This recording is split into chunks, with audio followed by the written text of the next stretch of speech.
berdiri. Sudah kita bersyukur pagi hari ini kita boleh datang di tempat ini memenuhi undangan Tuhan. Untuk kita boleh memuji dan menyembah Dia. Karena itu ibadah kita pagi hari ini akan kita mulai dengan satu keyakinan. Bahwa pertolongan kita adalah di dalam nama Tuhan yang menjadikan langit dan bumi. Turunlah kiranya atas kita sekalian anugerah dan damai sejahtera dari Allah Bapa dan Tuhan kita Yesus Kristus. Amin.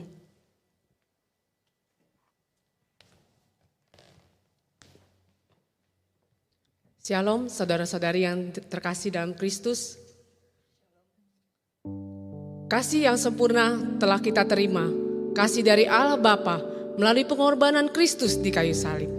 Mari dengan hati yang bersyukur kita mau menaikkan pujian. Worthy is the Lamb. Karena hanya Kristus, anak domba Allah, kita beroleh hidup. Thank you Lord for the cross.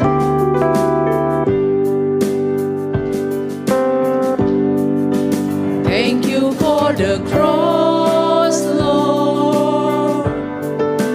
Thank you for the price you paid, bearing all my sin and shame.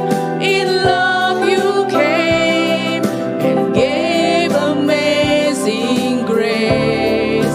Thank you for this love, Lord. Thank you for the nail-pierced hands.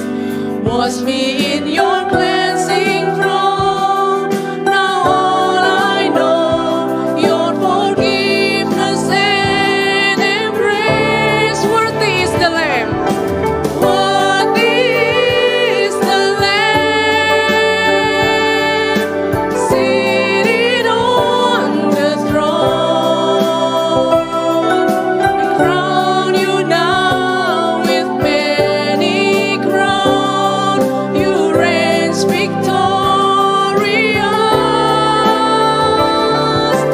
high and lifted up. Jesus, Son of God, the darling of heaven crucified. Worthy is the Lamb. Nobatkanlah Raja, domba di tahtanya. Nobatkanlah Raja, domba di tahtanya. Dengarkan suara pujian berkumandang lebar. Bangunlah jiwaku, bersorak dan puji. Bersorak dan puji Kristus yang mati gantiku selama-lamanya. Worthy is the Lamb. Worthy is the Lamb, seated on the throne. We crown you now with many crowns. You reign victorious, high and lifted up.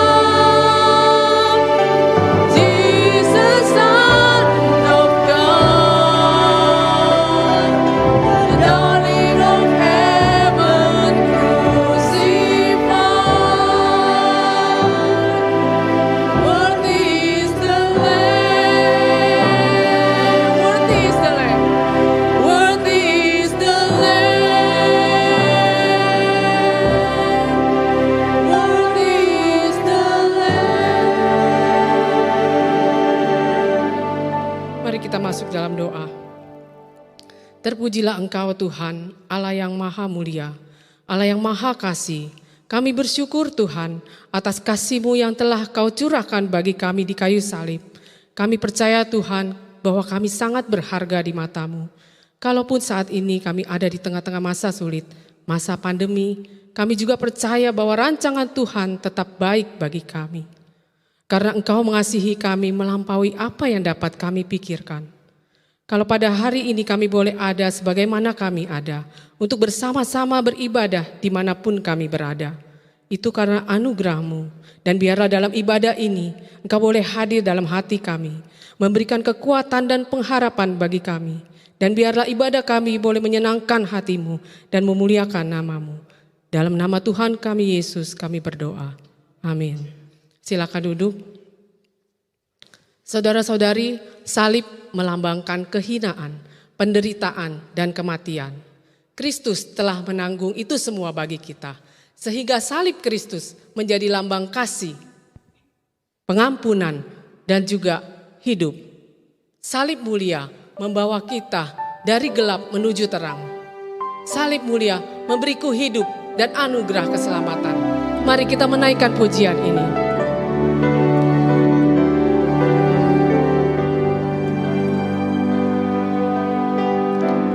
Dalam bahasa Indonesia, terima kasih Yesusku,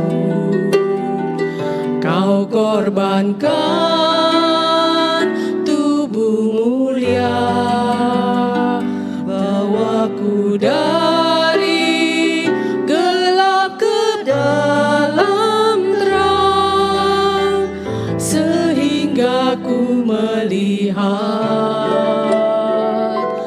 Terima kasih Yesusku, Kau curahkan darah mulia, salib memberiku anugerah kesembuhan. Ku sungguh telah dibebaskan. Salib mulia, salib mulia berkuasa beriku hidup. Ku sujud menyembah-Mu Yesus. Salib mulia memberiku janji keselamatan. Kasih-Mu kekal selamanya. 主耶稣，我感谢你。主耶稣，我感谢你，你的身体为我而死，带我出黑暗，进入光明国度，使我再次能看见主耶稣。谢你，你的宝血为我而流，宝贵十架上一次恩典永留，使我完全的自由，宝贵十架的它能使我生命。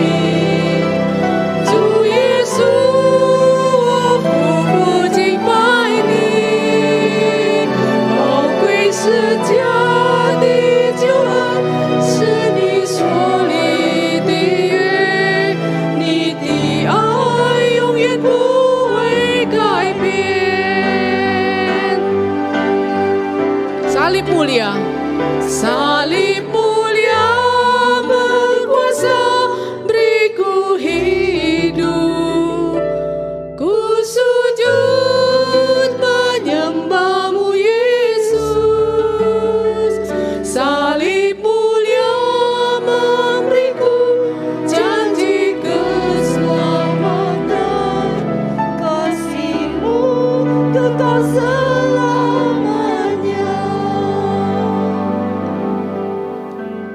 Mari Bapak Ibu Saudara kita ambil waktu teduh sejenak di hadapan Tuhan.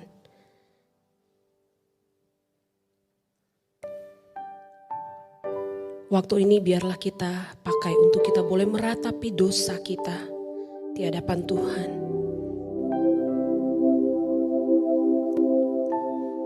Sepanjang satu minggu yang telah kita lewati, mungkin ada begitu banyak hal yang tidak berkenan yang kita lakukan. hadapan Tuhan.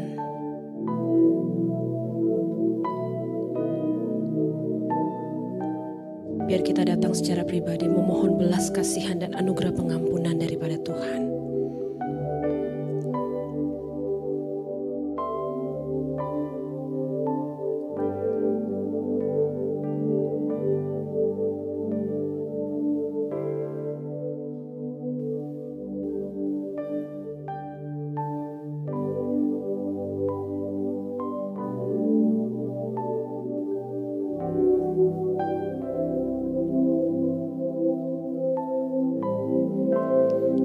Selidikilah aku ya Allah dan kenalah hatiku.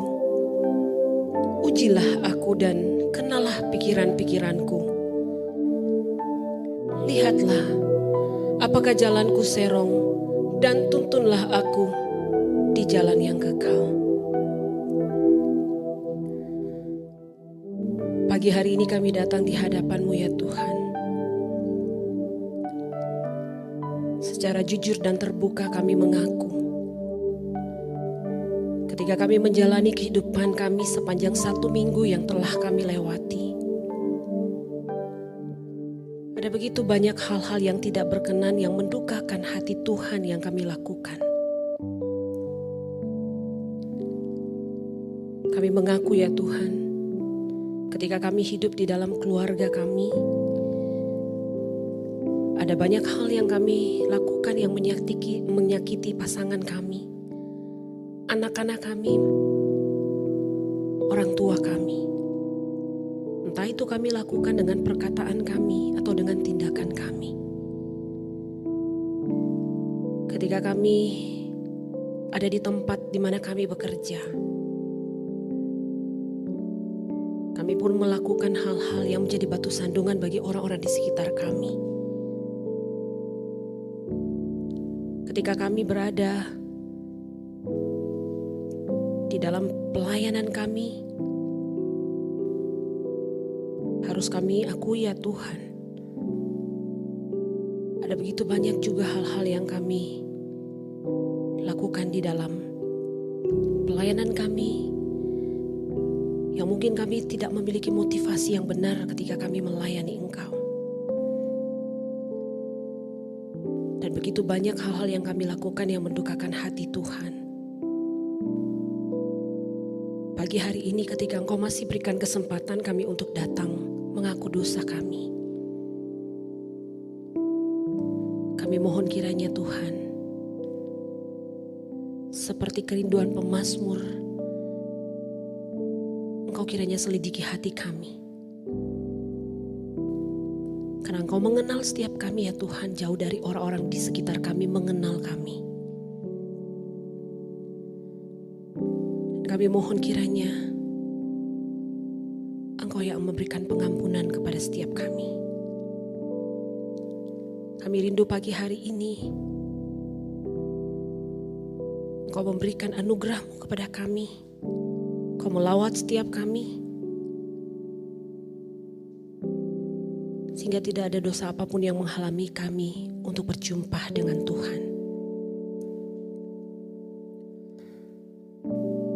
Kau mendengarkan doa kami ya Tuhan, karena dengan iman kami percaya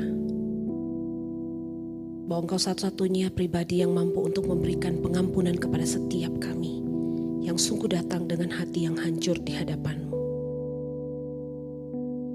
Dan kiranya Engkau mau tolong kami ya Tuhan, ketika kami menerima anugerah-Mu itu, kami juga belajar untuk hidup seturut dengan apa yang menjadi kehendak Tuhan dalam kehidupan kami. Biarlah kami hidup senantiasa memuliakan Engkau. Hanya dalam nama Tuhan Yesus, Tuhan dan Juru Selamat kami yang hidup, kami sudah berdoa dan kami bersyukur. Amin. Saudara, satu ayat jaminan pengampunan dosa bagi kita sekalian terambil dari 1 Petrus 1 ayat 18-19 berkata demikian.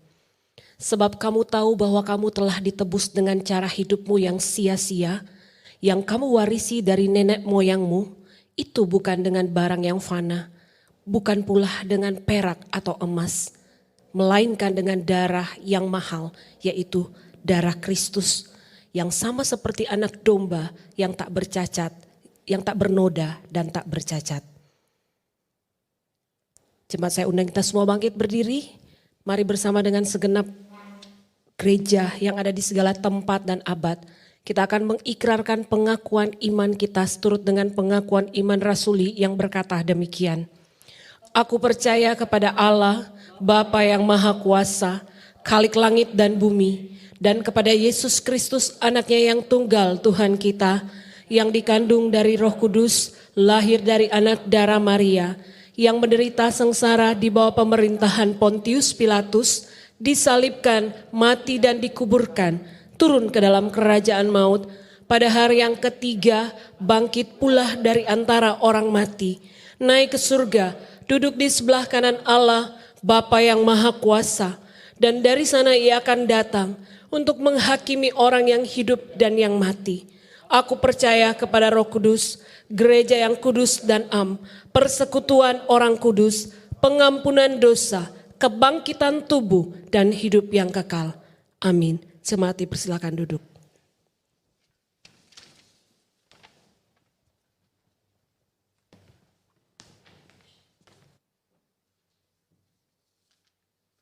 Saudara-saudari, dalam hidup ini banyak hal yang terjadi yang tidak sesuai dengan apa yang kita harapkan. Walaupun terkadang kita telah sungguh-sungguh berdoa. Namun jika Tuhan mengizinkan hal itu terjadi, Tuhan tetap pelihara kita. Dan percayalah, Tuhan melihat jauh lebih besar daripada apa yang kita lihat. Dia yang merancang hidupmu. Dia yang mengetahui, yang lebih mengenal diri kita lebih dalam daripada kita sendiri. Dan percayalah bahwa rancangan Tuhan adalah rancangan damai sejahtera. Mari kita menaikkan pujian Tuhan peliharaku. Dan kita mempersiapkan hati kita untuk masuk dalam firman Tuhan. Jangan takut kesusahan, Tuhan peliharamu. Aman di bawah sayapnya, Tuhan peliharamu. Tuhan peliharamu sepanjang waktu, sepanjang hidup. Tuhan peliharamu, Tuhan peliharamu. Saat susah dan kecewa, Tuhan peliharamu. Bahaya datang menimpa, Tuhan peliharamu. Tuhan peliharamu tiap waktu sepanjang hidup. Tuhan peliharamu, Tuhan peliharamu.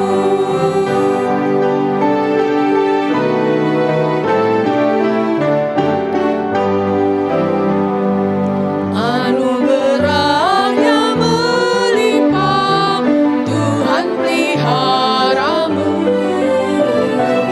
Segala yang kau perlu, Tuhan peliharamu. Tuhan peliharamu tiap waktu sepanjang hidup. Tuhan peliharamu, Tuhan peliharamu. Kita berdoa bersama-sama.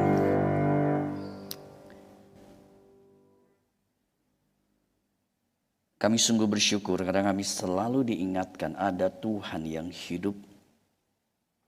Bahkan ada Tuhan yang memelihara kami dari hari lepas hari.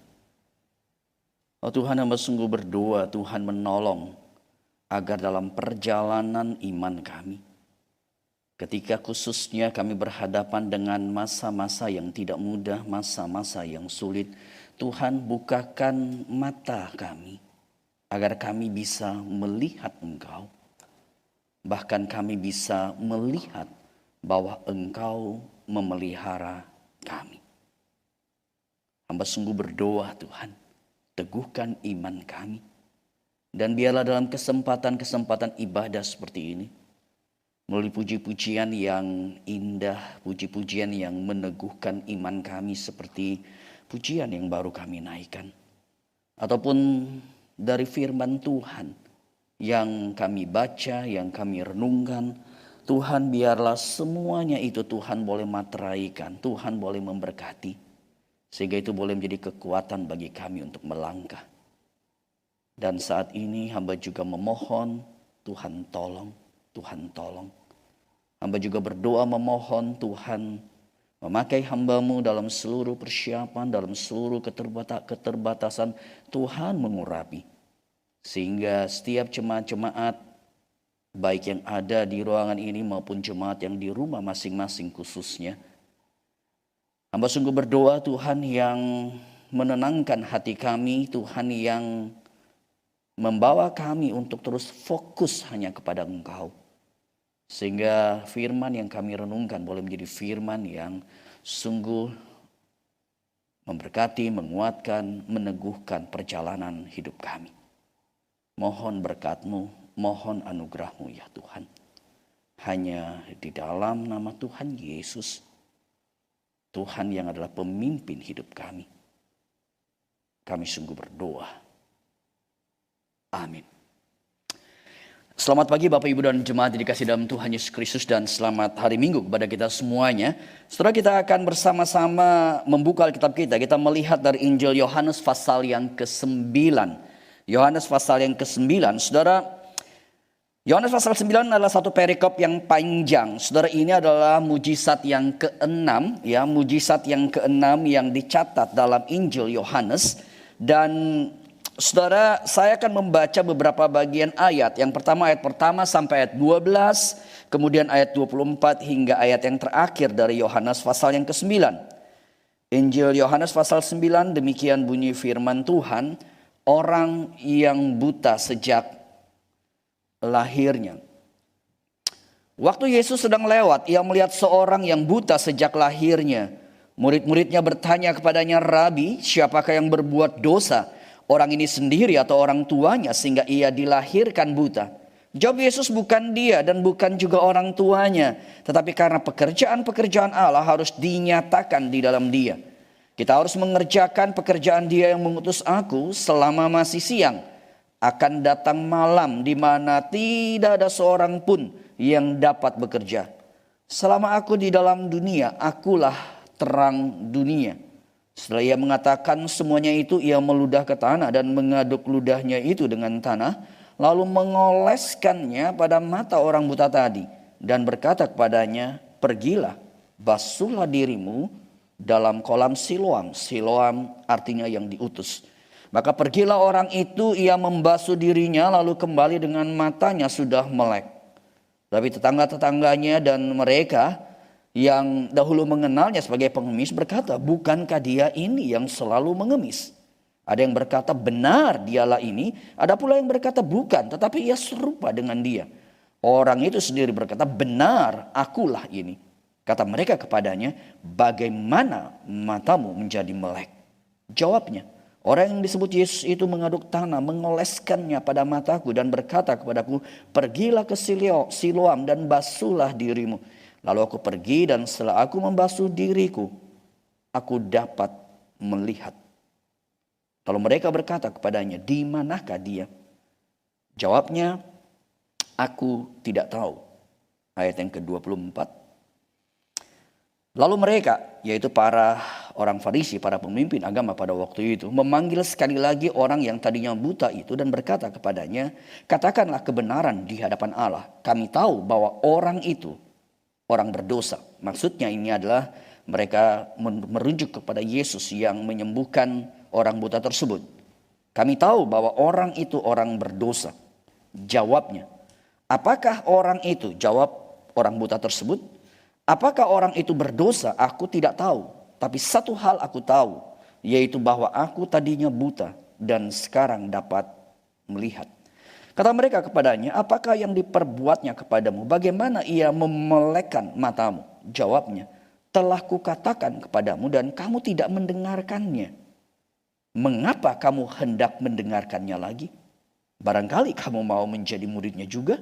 Sambil mengejek, mereka kemudian berkata kepada orang buta itu, "Engkau murid orang itu, tetapi kami murid-murid Musa. Kami tahu bahwa Allah telah berfirman kepada Musa, tetapi tentang dia itu kami tidak tahu dari mana ia datang." Jawab orang itu kepada mereka, "Aneh juga bahwa kamu tidak tahu dari mana ia datang, sedangkan ia telah memelekkan mataku. Kita tahu bahwa Allah tidak mendengarkan orang-orang berdosa, melainkan orang-orang yang saleh dan yang melakukan kehendaknya. Dari dahulu sampai sekarang tidak pernah terdengar bahwa ada orang yang memelekkan mata orang yang lahir buta. Jika orang itu tidak datang dari Allah, ia tidak dapat berbuat apa-apa." Jawab mereka, "Engkau ini lahir sama sekali dalam dosa dan engkau hendak mengajar kami?" Lalu mereka mengusir dia keluar. Yesus mendengar bahwa ia telah diusir keluar oleh mereka. Kemudian ia bertemu dengan dia dan berkata, "Percayakah engkau kepada Anak Manusia?" Jawabnya, "Siapakah dia Tuhan? Supaya aku percaya kepadanya." Kata Yesus kepadanya, "Engkau bukan saja melihat dia, tetapi dia yang sedang berkata-kata dengan engkau, dialah itu." Katanya, "Aku percaya Tuhan." Lalu ia sujud menyembahnya. Kata Yesus, "Aku datang ke dalam dunia untuk menghakimi, supaya barang siapa yang tidak melihat dapat melihat, dan supaya barang siapa yang dapat melihat menjadi buta." Kata-kata itu didengar oleh beberapa orang Farisi yang berada di situ, dan mereka berkata kepadanya, "Apakah itu berarti bahwa kami juga buta?" Jawab Yesus kepada mereka, "Sekiranya kamu buta, kamu tidak berdosa. Tapi karena kamu berkata kami melihat, maka tetaplah dosamu." Saudara, kalau kita mencoba untuk melihat dalam kehidupan bergereja, saudara, ada begitu banyak aktiviti daripada kehidupan gereja. Ada khotbah seperti ini, ada Bible study, ada mungkin saudara fellowship, ada mungkin kita makan-makan dan sebagainya. Saudara, ketika melihat aktiviti-aktiviti dari gereja, saudara, saya kemudian menyadari satu hal. Saudara, salah satu aktiviti yang sebenarnya rata-rata kita atau umumnya orang-orang Kristen kemudian demen itu adalah aktiviti berkaitan dengan satu diskusi teologis atau diskusi apologetis lah seperti itu. Saudara, dan itulah sebabnya salah satu di dalam pelayanan kita di dalam hari Rabu kita ada acara KG at KG di mana kita bisa berdiskusi. Nah saudara, kalau saudara perhatikan di dalam kehidupan bergereja, maka diskusi teologis itu menjadi diskusi yang menarik. Saudara, mengapa menarik? Karena ada begitu banyak pertanyaan yang sebenarnya sebagai orang Kristen kita ingin tahu lebih dalam, kita ingin tahu lebih baik begitu. Saudara, dan salah satu diskusi-diskusi yang boleh kita katakan menjadi number one topik, saudara, itu adalah diskusi berkaitan dengan realitas dosa dan kemudian penderitaan. Saudara, karena penderitaan tidak bisa lepas daripada hidup manusia.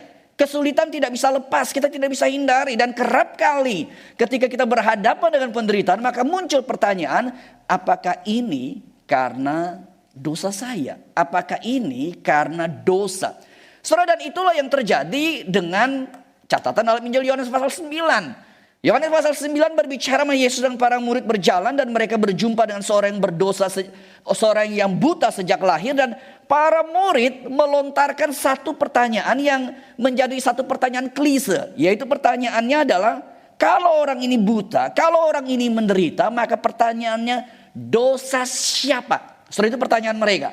Dan kalau kita mencoba melihat dalam pola seseorang bertanya, saudara, ada pola pertanyaan bersifat open question, di mana artinya jawabannya itu bisa kemana-mana, ya, jawabannya itu bisa macam-macam begitu. Tapi pola pertanyaan daripada para murid adalah satu pola yang lebih bersifat close question, sebuah pertanyaan yang lebih bersifat tertutup. Oke, orang ini buta, pertanyaannya kalau orang ini buta, pasti penyebabnya adalah dosa. Dan bahkan kemudian mereka bertanya begini, kalau dosa, maka itu dosa siapa? Dosa orang tua atau dosa orang buta ini? Dosa dia ketika dia lahir. Saudara, perhatikan, pertanyaan murid adalah pertanyaan seperti itu. Saudara, dan memang ini adalah suatu pertanyaan yang tidak salah, karena memang kalau kita melihat dalam perjanjian lama, bahkan dalam perjanjian baru, kita mengenal ada konsep seperti tabur tuai begitu, ya. Kalau orang berdosa, maka dia tabur jelek, dia akan tuai hal yang negatif. Sebaliknya kalau orang tuai baik, tabur baik, dia akan tuai hal yang baik. Saudara, di dalam Alkitab ada konsep seperti ini. Tetapi permasalahannya adalah para murid melihat realitas penderitaan dan mereka hanya dalam tanda petik mati atau dalam tanda petik terpaku di dalam satu bentuk jawaban. Yaitu bentuk jawabannya adalah kalau menderita, pertanyaannya siapa yang berbuat dosa? Saudara berhadapan dengan pertanyaan yang bersifat close question tersebut, Yesus melontarkan satu jawaban yang berbeda. Yesus berkata, bukan dia, bukan orang tuanya, tetapi ada rencana Allah di dalamnya, ada kehendak Allah. Saudara, ketika kita melihat Yohanes pasal 9, Yohanes pasal 9 jelas sekali memberikan suatu penegasan, realitas penderitaan tidak semata-mata karena realitas dosa. Kita tidak semata-mata terpaku dalam sebuah konsep yang bersifat dualistik. Satu konsep, oh kita lancar itu karena baik, kita tidak lancar karena ada kesalahan, ada dosa seperti itu. Ada konsep ini di dalam Alkitab. Tetapi ini bukan satu-satunya konsep di dalam Alkitab. Dan Yesus kemudian berkata, ada rencana Allah. Ada rencana Allah di dalamnya. Saudara, saya akan mengajak kita kemudian melihat realitas rencana Allah ini. Pertanyaannya adalah rencana Allah itu adalah rencana Allah yang apa? Rencana Allah yang mana? Saudara, ketika melihat Yohanes pasal 9 ini, boleh saya katakan Yohanes pasal 9 ayat 39. Di situ memberikan sebuah clue yang penting. Ketika Yesus kemudian berkata di situ bahwa aku datang ke dalam dunia untuk menghakimi supaya barang siapa yang tidak melihat dapat melihat. Dan supaya barang siapa yang dapat melihat kemudian menjadi buta. Saudara, ayat ini penekanannya adalah di dalam kalimat seperti ini. Ketika Yesus berkata yang tidak melihat itu dapat melihat. Yang dapat melihat akan menjadi buta. Saudara, jelas sekali kisah Yohanes 9 bicara mengenai orang yang buta. Dan di dalam realitas orang yang buta dan Yesus kemudian menyembuhkan. Yesus mengaitkan satu rencana Allah. Satu kehendak Allah melalui semua peristiwa dan penyembuhan yang Yesus lakukan. Untuk membuat kita memahami kemudian apa artinya realitas melihat. Apa artinya realitas buta. Dan apa yang menjadi kemudian permasalahan daripada kehidupan tengah-tengah dunia ini. Saudara, saya ingin mengajak kita melihat realitas melihat buta dan segala problem kemudian yang ada di dalam kehidupan dan termasuk di dalam kehidupan setiap kita pada saat ini. Saudara, kalau saudara melihat gambar yang satu ini.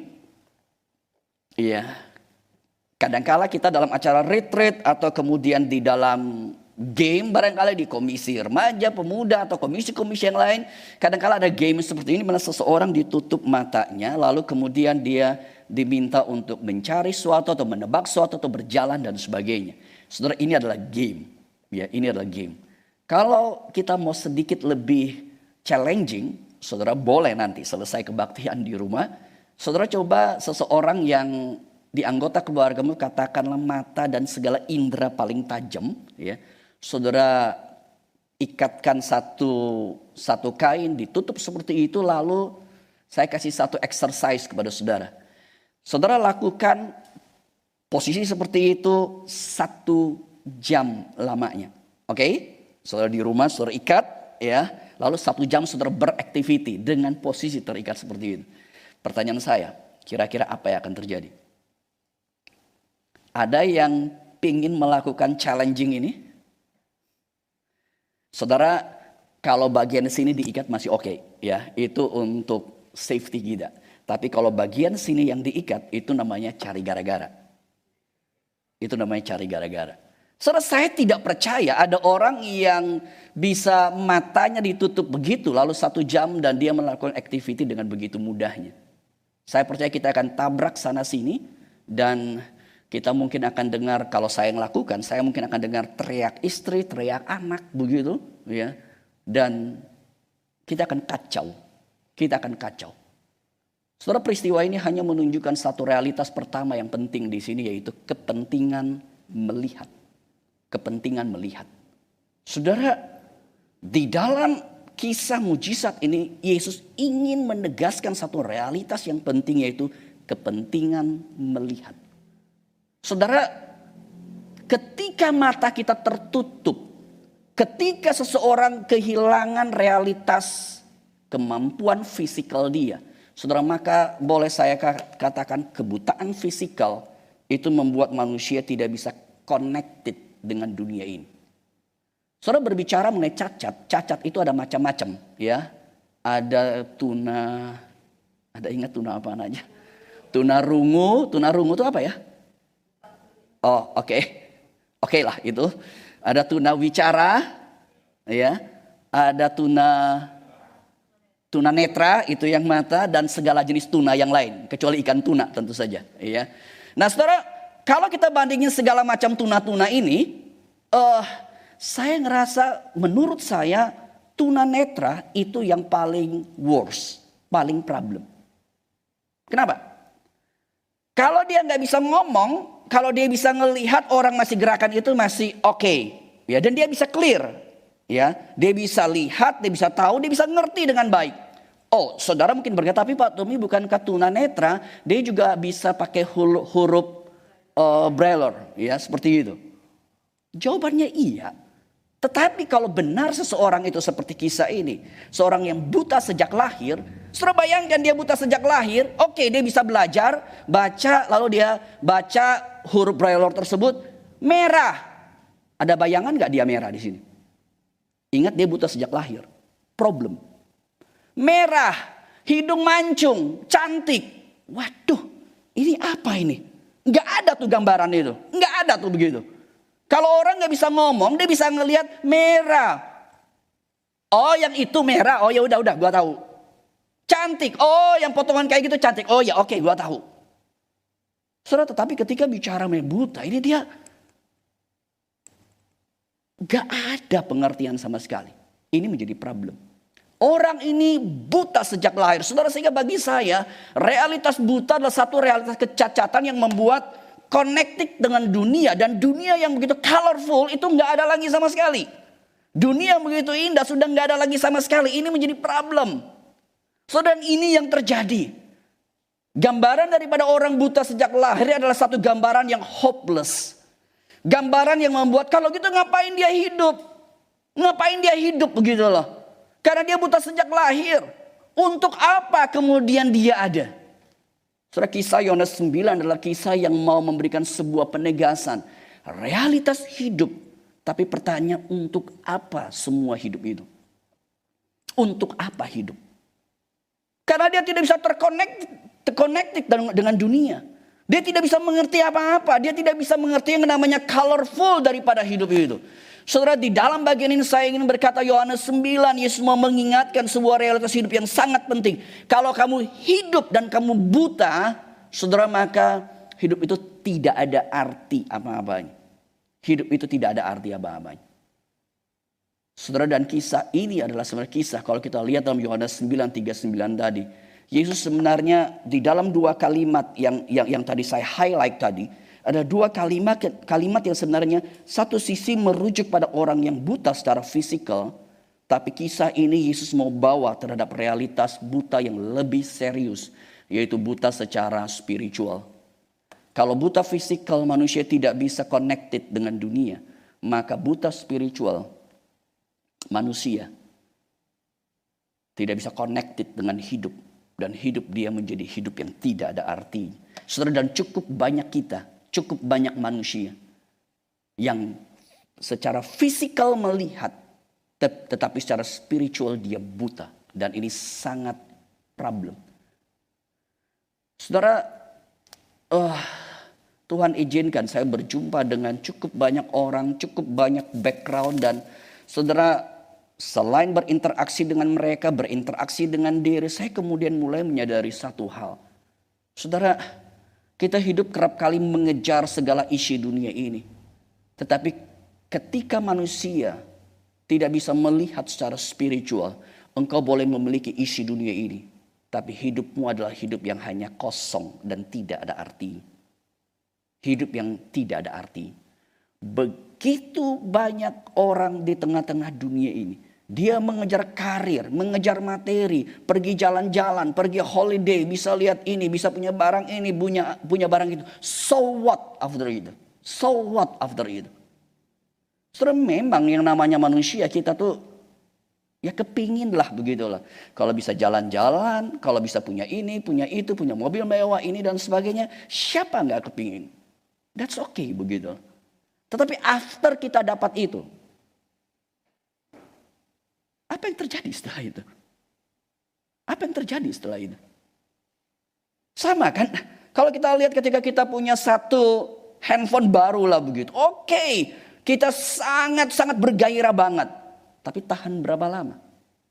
Saudara, karena kalau kita tidak memahami realitas spiritual, maka hidup kita adalah hidup yang sebenarnya kita tidak mengerti arti hidup.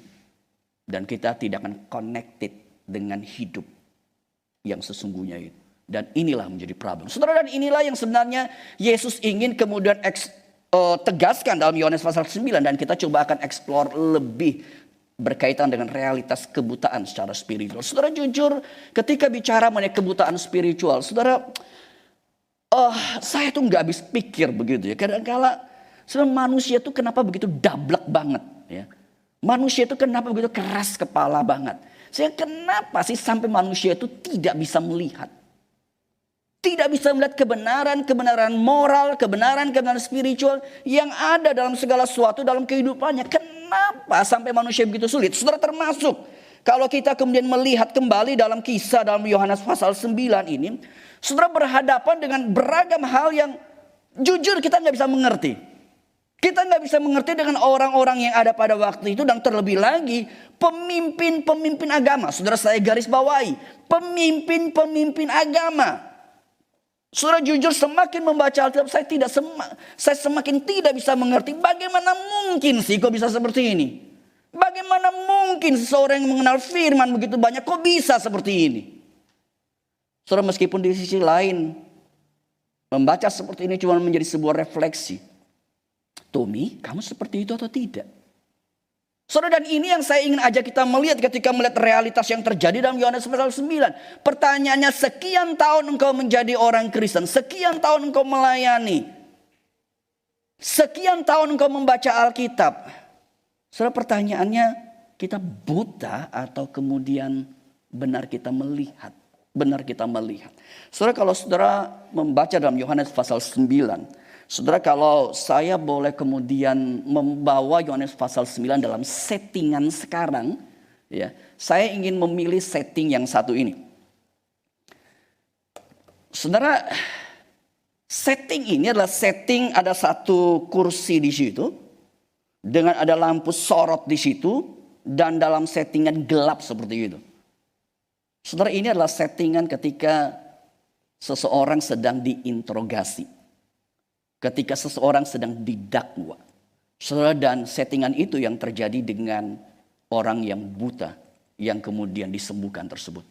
Alkitab mencatat clear sekali ada orang-orang Farisi yang ketika berbicara mengenai orang buta sejak lahir, mereka kemudian menginterogasi. Dan bukan hanya interogasi, mereka mengintimidasi. Saudara, mereka memepet orang buta sejak lahir itu. Begitu luar biasa. Saudara, kalau kita melihat dalam Yohanes pasal 9, pertanyaan interogasi itu terjadi berapa kali dalam Yohanes pasal 9? Saudara, saya cukup kaget karena ketika mengurutin interogasi tersebut, setidaknya Alkitab mencatat ada 3 interogasi. Interogasi pertama kepada orang buta ayat 13 sampai 17.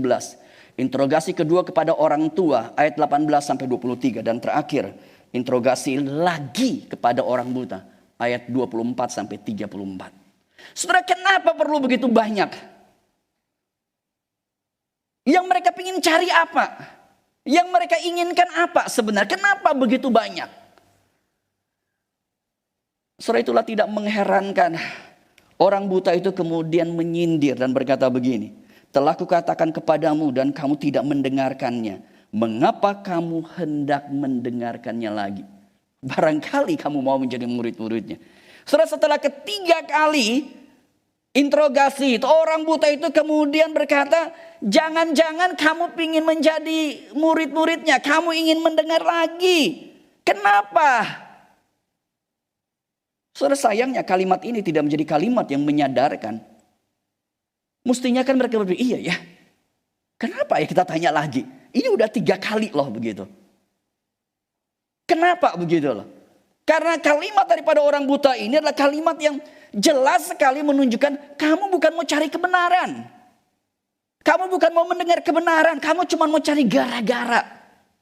Saudara, menarik nih ya, membaca Alkitab atau berhubungan dengan realitas kisah mujizat, bisa semua itu dilakukan hanya karena ingin cari gara-gara. Bukan cari kebenaran. Bukan cari kebenaran. Saudara, kadangkala suami istri itu menarik ya. Semua istri termasuk saya lah begitu dengan keluarga. Pasti kerap kali kita terjadi ketegangan sana sini. Nah, kadangkala kalau dengar khotbah hamba Tuhan berkaitan relasi suami istri, menarik sekali. Sang suami seperti saya termasuk ya. Kalau ada kalimat untuk istri, wah kayaknya saya dengar baik-baik. Kenapa? Supaya bisa sampaikan dengan tegas kepada istri. Bagaimana dengan istri? Sama. Istri akan dengar kalimat yang suami baik-baik. Supaya kenapa? Bisa kasih bold, kasih underline, kasih italic terhadap sang suami. Tuh lu dengar baik-baik. Lu dengar baik-baik. Saudara, ini menarik sebenarnya. Kita ini mendengar untuk apa? Sehingga orang buta ini kan bertanya, kamu hendak mendengarkan lagi? Udah berapa kali gitu loh. Kamu mau apa? Apakah kamu mau jadi muridnya? Saudara, ini sindiran yang lebih tajam gitu. Saudara, sebenarnya apa yang terjadi dengan orang-orang Farisi? Apa yang terjadi? Kenapa kita itu begitu sulit untuk mendengar, sulit untuk melihat kebenaran itu dan tetap kemudian buta? Saudara, saya ingin melihat ada setidaknya beberapa dimensi daripada manusia, dan saudara, ini berkaitan dengan dimensi realitas kebutaan tersebut. Saudara, ketika berbicara mengenai manusia, saudara, maka dimensi yang pertama adalah satu dimensi berkaitan dengan otak dia, berkaitan dengan pikiran dia, berkaitan dengan pikiran dia. Saudara, kalau kita melihat pikiran kita itu memformulasikan sesuatu, dan kita biasa kemudian memformulasikan atau kemudian menerima yang namanya realitas kebenaran. Saudara, itu terjadi dalam Yohanes pasal 9. Saudara perhatikan problem yang terjadi kalau kita lihat 9 ayat 14, 9 ayat 16. Saudara, maka bagi orang-orang Farisi ini mereka punya sebuah konsep kebenaran, yaitu mengenai Sabat.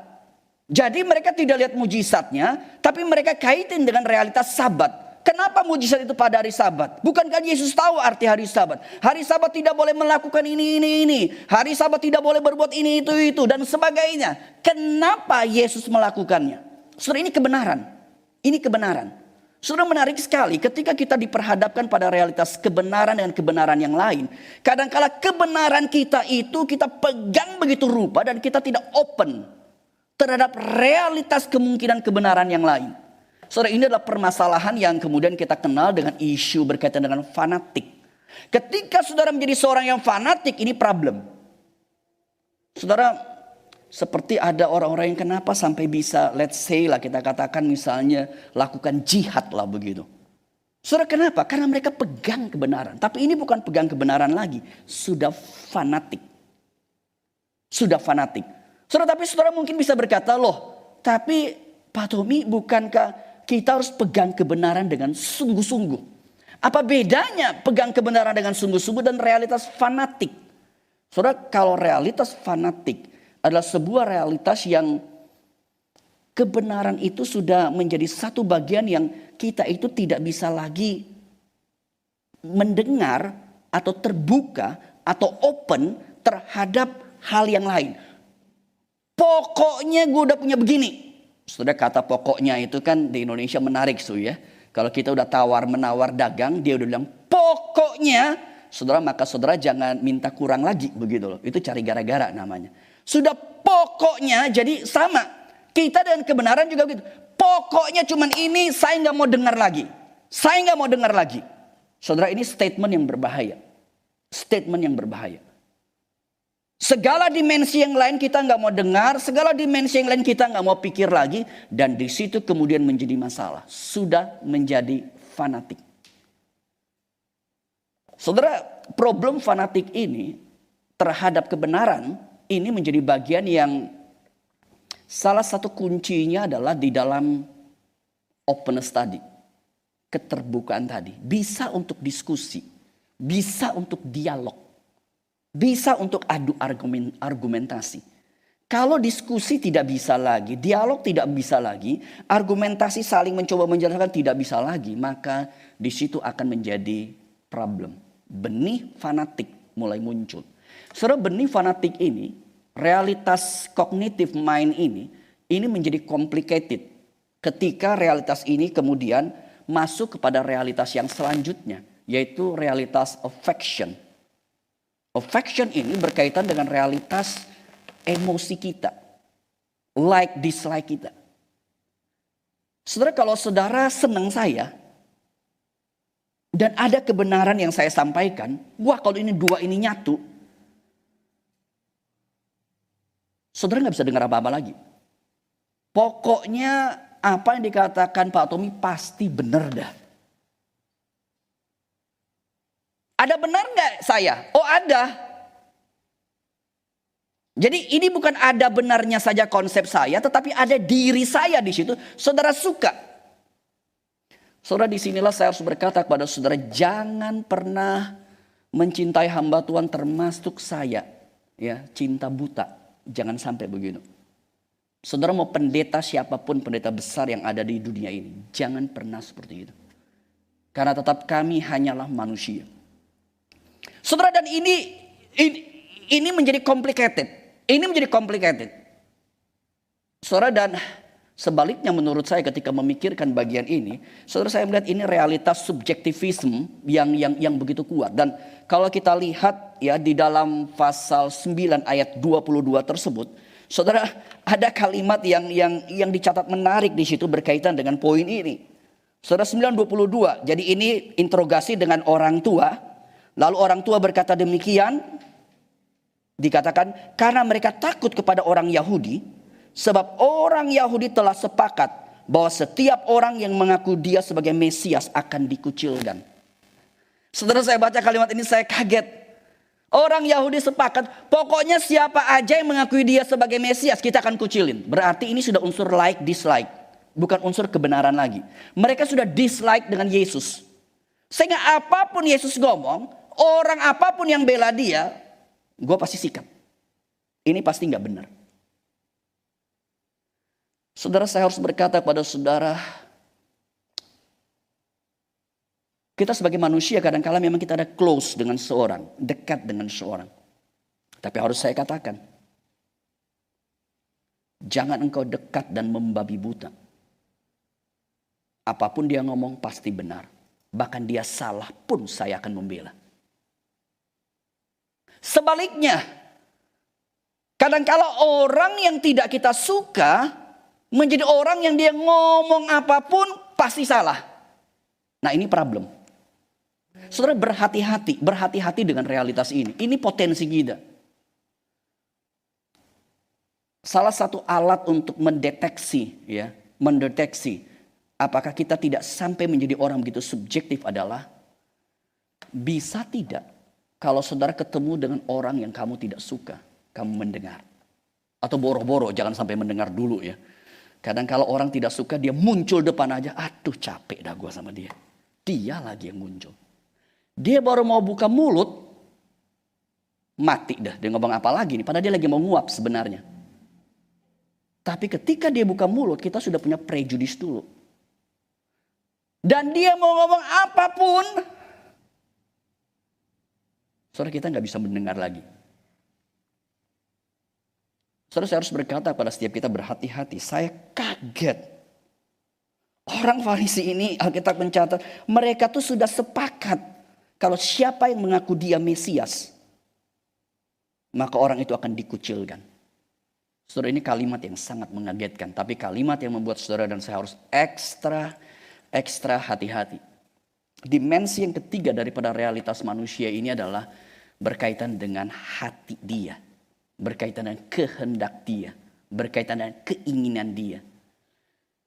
Saudara, dan kalau kita melihat dalam kisah Yohanes pasal 9. Hati orang-orang Farisi itu adalah sebuah hati yang sebenarnya, dan saudara sebenarnya ini bukan hanya di dalam Yohanes 9 ayat 40, tapi kalau saudara perhatikan itu dalam sejarah tuh, ya dari Ulangan, kitab Ulangan, bahkan dalam bagian Alkitab yang lain sudah kerap kali bicara mengenai hati yang tegar tengkuk. Orang Israel itu seperti itu, hati yang keras kepala. Saudara, dan saya kaitkan di sini ini berkaitan dengan idolism. Idolism itu artinya ketika kita keras kepala, ketika kita tegar tengkuk, kita tuh seperti menjadi Allah. Kita seperti paling benar. Kita adalah Allah, begitu loh jadinya. Nah saudara, ini jadi problem. Ketika pikiran kita akan kebenaran dan kita memutlakkan menjadi fanatik. Ketika kita ada perasaan like, dislike dan kita menjadi begitu subjektif. Lalu kita begitu arogan. Kita begitu sombong. Dan tegar tengkuk itu ada di situ. Maka antara mind, antara emotion, antara will, antara otak, head di situ, antara hati di situ, antara feeling di situ. Saudara, ini menjadi menyatu. Dan disitulah kita kemudian menjadi buta. Menjadi buta. Saudara, coba melihat tiga areal ini. Coba melihat tiga areal ini. Sebenarnya di areal mana kita menjadi begitu lemah? Apakah subjektivisme di situ? Karena terlalu dekat dengan seseorang? Atau karena kebenaran yang kadangkala kita susah diganggu gugat di situ? Atau karakter dasar kita, hati kita yang ya pokoknya gua ada yang paling benar. Nggak ada lagi yang lebih benar. Semua harus ikut saya. Nah saudara, ini problem. Dan kalau kita melihat ketika bicara mengenai hati yang buta ini sebenarnya adalah satu realitas kita menolak Kristus. Ketika engkau dan saya menolak kebenaran, tidak mau dengar, maka sesungguhnya engkau dan saya sedang menolak Kristus sendiri. Saudara, saya ingat ketika awal-awal saya berkhotbah di sini dan ketika saya masih ingat saya bahas daripada Yohanes pasal yang pertama beberapa kali di situ. Saudara, ada kalimat daripada Yohanes di situ yang menurut saya itu sangat pilu begitu loh, sangat sakit gitu loh. Alkitab berkata Yesus datang kepada milik kepunyaannya. Tapi milik kepunyaannya itu menolak dia. Saudara, kalau saya datang ke sini saja sebagai gembala, ya, diutus sinode, saudara menolak, itu hal yang sangat menyakitkan. Tapi apalagi kalau saya datang ke rumah saya sendiri, anak-anak saya, orang kepunyaan saya, kemudian menolak saya. Bagaimana mungkin bisa seperti itu? Bagaimana mungkin bisa seperti itu? Tapi itu yang terjadi. Ketika engkau menolak kebenaran. Ketika engkau tidak mau melihat hal-hal yang Tuhan inginkan terjadi dalam dirimu. Saudara, maka esensinya engkau dan saya sedang buta rohani dan kita menolak Kristus. Kita menolak Kristus. Saudara, spiritual blindness, kebutaan rohani menjadi satu realitas yang membuat kita menolak Kristus. Hati-hati. Engkau mungkin seakan menolak hanya kebenaran atau menolak orang lain, tapi esensinya engkau menolak Kristus. Itulah sebabnya gereja ini memiliki sebuah visi supaya kita Christ likeness. Apa artinya Christ likeness? Artinya telingamu, hatimu, matamu harus terbuka terhadap segala hal dan menerima kebenaran tersebut. Saudara, selalu menjadi pertanyaan dalam satu kebaktian, satu khotbah seperti ini, lalu solusinya apa sih seperti ini? Saudara, saya menyadari solusi yang paling utama adalah fakta bahwa ini adalah sebuah mujizat. Jadi kita butuh anugerah. Karena pada dasarnya semua kita, saya senang ada satu kalimat dari, kalau nggak salah pendeta Paul ya. Pendeta Paul Gunadi, dia pernah satu pimpin lalu dia berkata, bukan pendeta Paul, satu pendeta lain, saya lupa. Dia pernah berkata begini, semua kita tuh sebenarnya punya naturnya, kita punya shio-nya itu ada, bukan shio, punya C, punya marganya itu sebenarnya ada dua ya. Marga pertama kayak saya adalah lim, saudara yang lain lah begitu. Marga yang kedua itu adalah marga au, ya. Auban maksudnya, betul sekali ya. Au itu maksudnya auban. Jadi kita tuh auban benar nggak mungkin bisa sama sekali. Saudara, semakin berjalan hidup, semakin berjumpa dengan banyak orang, saya sangat sadar hal ini. Kita semua tuh auban benar. Auban benar. Saudara nggak butuh orang pintar untuk membuat saudara bisa mengerti. Nggak butuh orang pintar. Ya orang bodoh juga janganlah ya. Yang penting nggak terlalu pintar lah begitu. Ya. Tapi yang penting masalah hati saudara mau dengar atau tidak. Karena engkau buta. Karena engkau buta. Dan itulah kita butuh mujizat. Kalau orang bisa ngerti, bisa terbuka, itu anugerah Tuhan. Dan karena itu anugerah Tuhan, karena kita perlu mujizat, apa yang harus kita lakukan? Kita harus memohon, berdoa, Tuhan tolong berikan hati yang terbuka. Telinga yang dengar-dengaran. Mata yang melihat. Saudara, kita harus punya doa seperti itu. Ini doa permohonan akan anugerah. Doa permohonan akan mujizat Tuhan. Kisah ini jelas adalah kisah mujizat. Tapi kisah ini juga menyodorkan alternatif yang kedua, yaitu kita harus sadar diri. Kita tahu diri. Kita cuman manusia. Semua kita cuman manusia.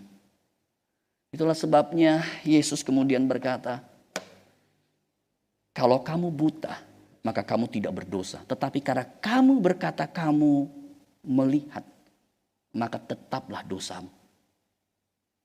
Ini adalah kalimat terakhir dari Yohanes pasal 9. Yesus berkata, kalau kamu berkata kamu buta, that's good. Kamu bisa melihat.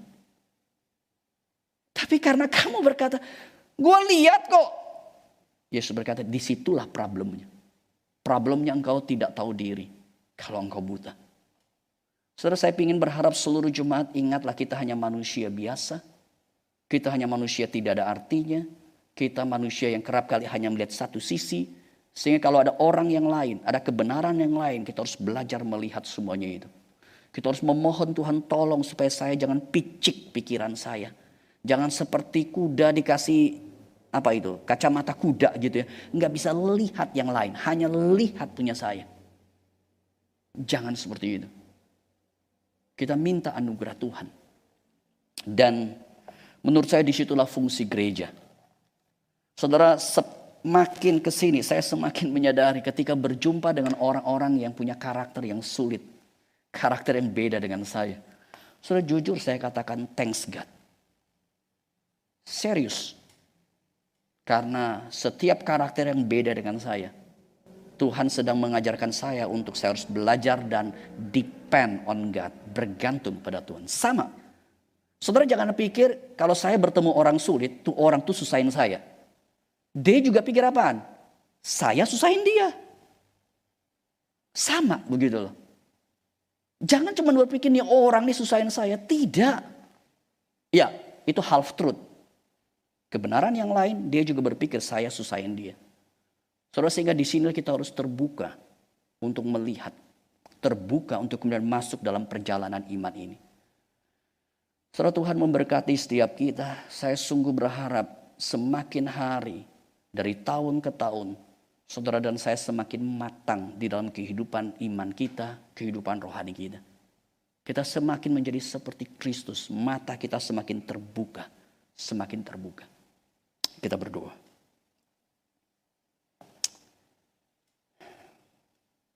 Tuhan, hamba sungguh berdoa. Kerap kali Tuhan hidup kami menjadi hidup yang kami sulit untuk melihat. Kami buta. Dan mengagetkan kerap kali semua kami menganggap kami melihat Tuhan. Semua kami menganggap kami melihat dengan benar. Tuhan tolong ampuni kami, berikan kerendahan hati kepada kami. Dan tolong bukakan mata rohani kami ya Tuhan. Sehingga dalam perjalanan iman ini dengan siapapun, dalam kondisi apapun. Tuhan, kami boleh bisa melihat dengan baik. Kami bisa melihat dengan baik. Hamba berdoa untuk seluruh jemaat-jemaat-Mu, Tuhan memberkati, Tuhan memimpin. Supaya kami bisa melihat Engkau. Berkati Tuhan, pimpin hidup kami. Dan di dalam ibadah ini sebentar kami juga akan menikmati perjamuan Tuhan. Tuhan tolong materaikan. Tuhan tolong memberkati.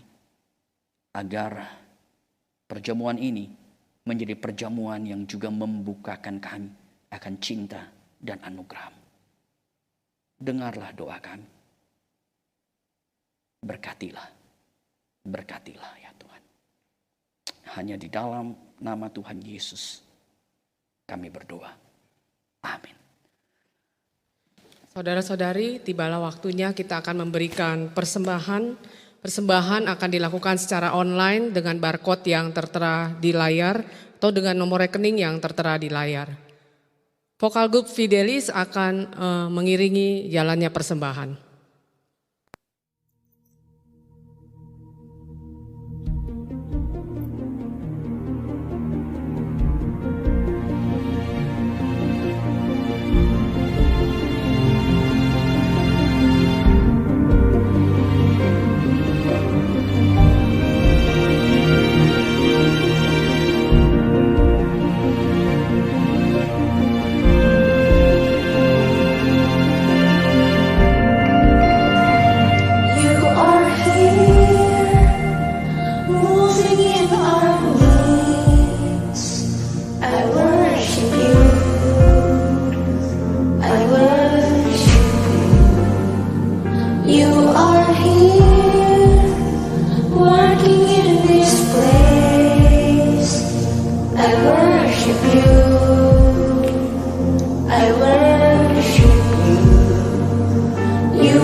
never stop working.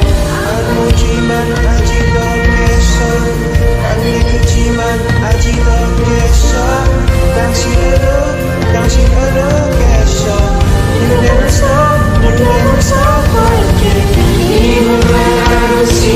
you're working. Even when I don't feel it, you're working. You never stop working. You never stop working. Waymaker, miracle worker, promise keeper, light in the darkness. My God, that is who you are. Waymaker, miracle worker, promise keeper, light in the darkness. My God, that is who you are. Waymaker, miracle worker, promise keeper, light in the darkness. My God, that is who you are. Waymaker, miracle worker, promise keeper, light in the darkness. My God, that is who you are. You are Waymaker, miracle worker, promise keeper, light in the darkness. My God, that is who you are. That is who you are. That is who you are. That is who you are. That is who you are. That is who you are. That is who you are. That is who you are. That is who you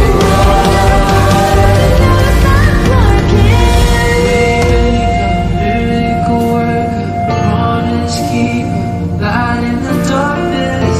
My God, that is who you are.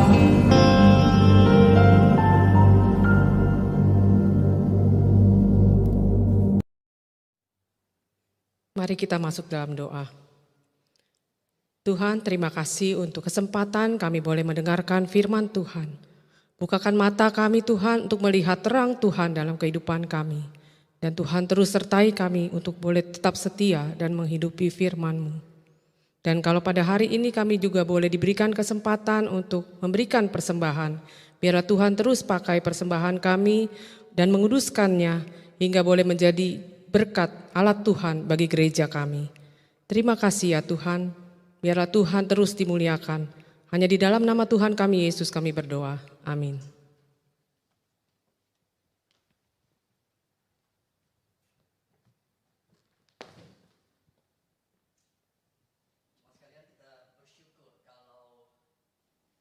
Kita bersyukur kalau dalam ibadah ini kita juga kemudian boleh sampai dari satu minggu ke satu minggu dengan anugerah Tuhan.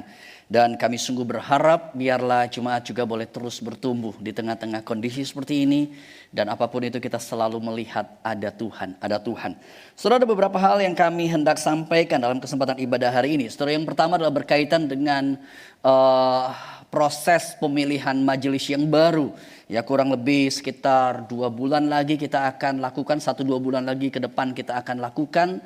Saudara, tolong saudara yang belum meregister, saudara segera bisa dapat meregister melalui website ataupun aplikasi yang ada. Ya, melalui website ataupun aplikasi yang ada, dan saudara itu ada beberapa prosedurnya, dan saudara batas pendaftaran itu sampai 14 Maret. Ya, itu artinya minggu akan datang.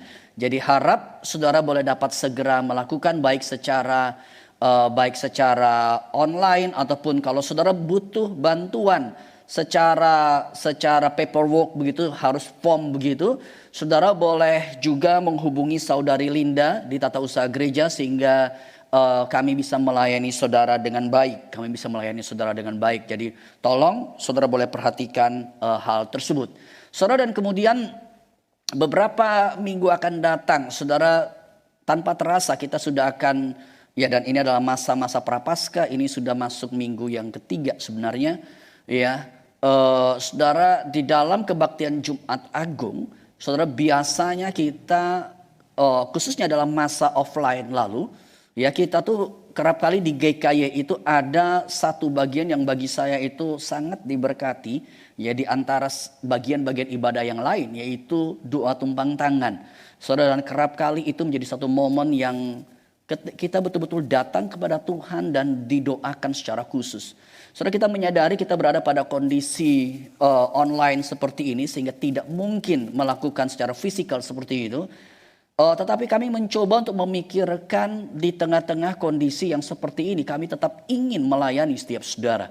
Saudara, karena itu kita tetap akan melakukan doa tumpang tangan tetapi secara virtual ya.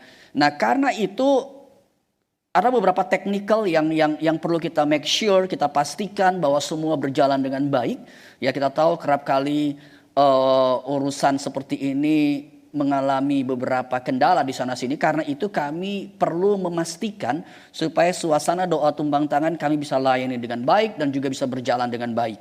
Saudara, karena itu saudara perlu register ya. Jadi selama masa-masa ini, jadi mulai sekarang sampai tanggal 22 Maret mendatang ya, jadi kita berencana acara kebaktian Jumat Agung kita akan lakukan ya secara live streaming. Kemudian setelah itu kita kemudian akan masuk di dalam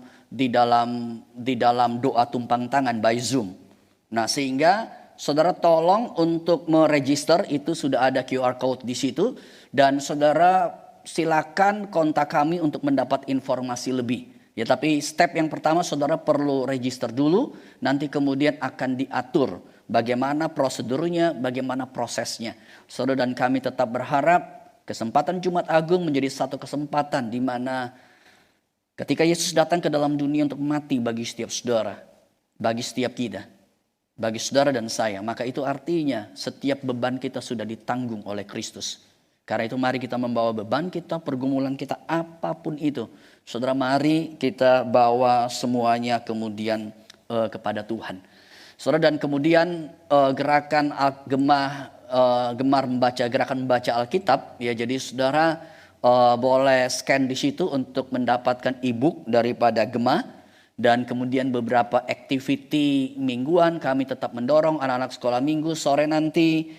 Kemudian juga di dalam minggu ini ada Kaleb, ya, persekutuan Kaleb, juga ada persekutuan wanita, ya, dan khususnya untuk persekutuan pemuda, saudara, akan ada kebaktian persekutuan pemuda gabungan, ya. Jadi ini ada beberapa gabungan dengan Kebayoran Baru juga, dengan kita, dengan Bengkulu, ya, dan saudara boleh dapat menikmati kebersamaan secara virtual juga dengan teman-teman dari Bengkulu dan juga dari Kebayoran Baru. Para pemuda boleh dapat kemudian hadir bersama di dalam hal tersebut.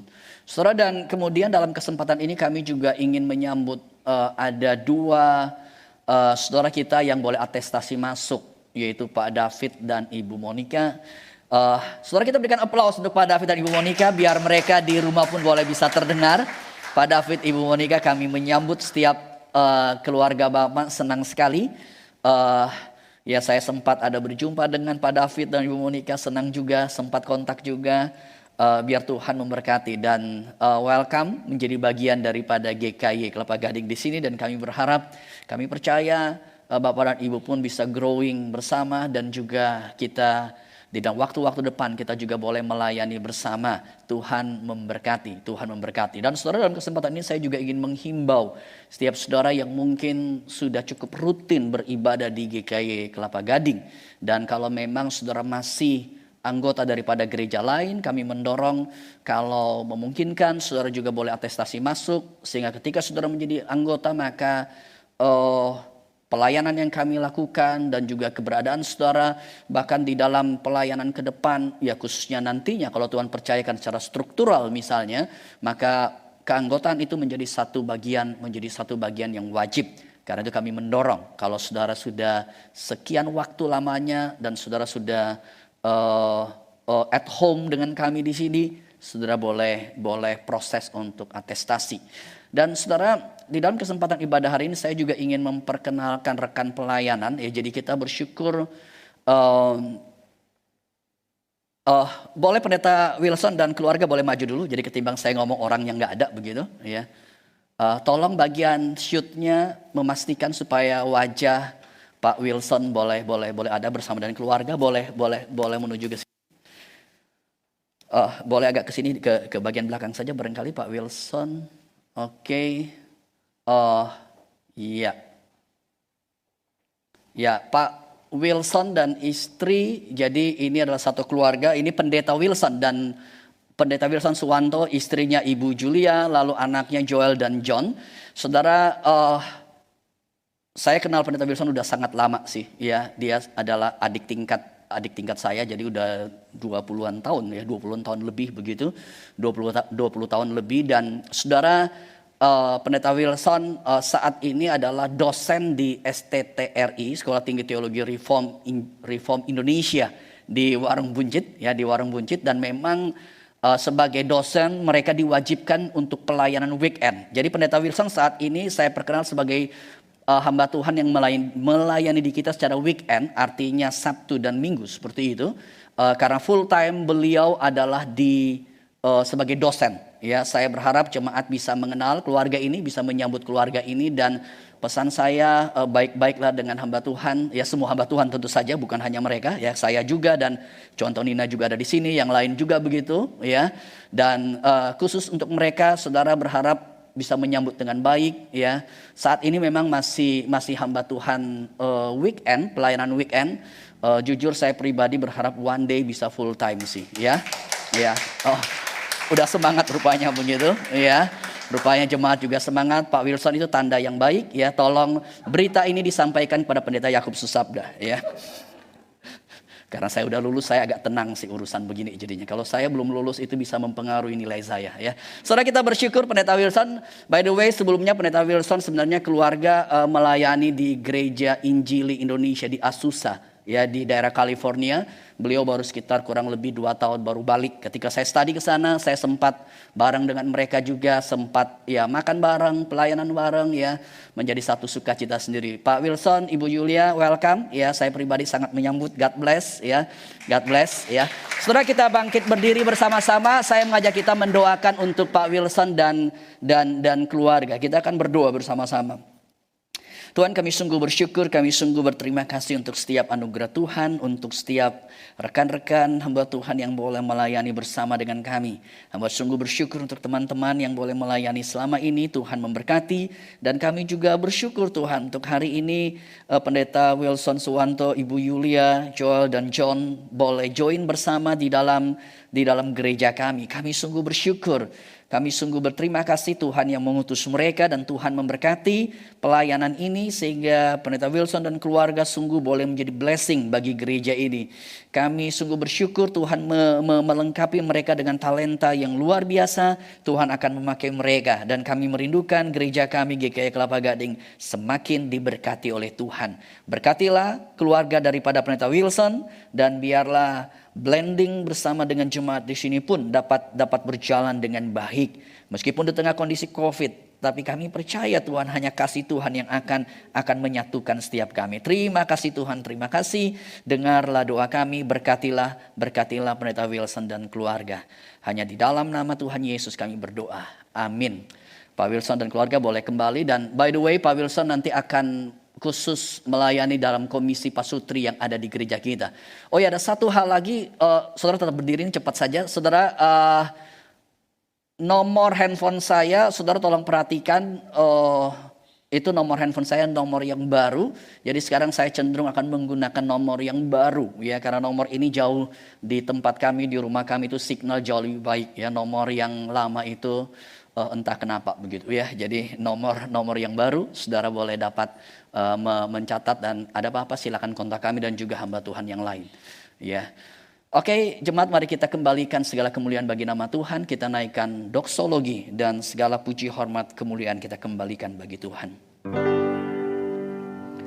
Puji Allah Bapa Putra, puji Allah Roh Kudus, ketiganya yang esa.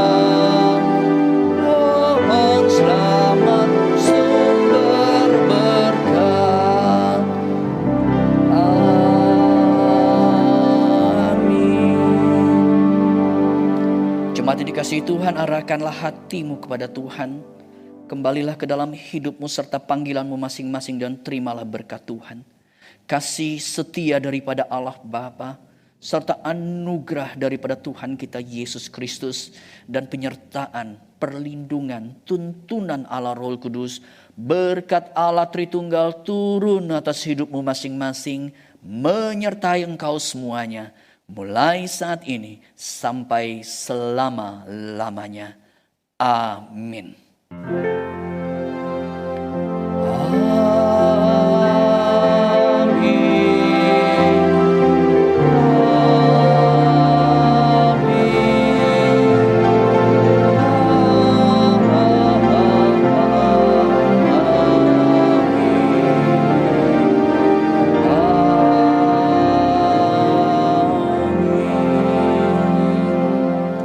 Jemaat bersetuju kembali, doa teduh dan Tuhan berkati. Selamat hari Minggu.